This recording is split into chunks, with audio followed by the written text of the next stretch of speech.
Conseguem ouvir o som? Que instrumento é esse, Vitor? Harpa ou não? Parece uma harpa misturada com uma lira. Estamos aqui no Parque Guel, dia 14. Vou mostrar rapidinho, né? Para não inibir o artista. Dá pra ouvir o som? Ouçam.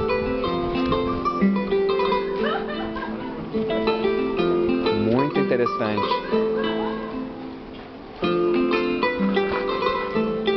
Ó, o som da lira misturada com a harpa. A gente faz uma 360 aqui no lugar que nós estamos. É uma parte gratuita do Parque Guel, que não deixa em nada a desejar da parte paga, né? Que nós estamos agora com obras impressionantes, né? De Gaudí, meio arredondadas, com esse som especial de primeira. Muito bacana.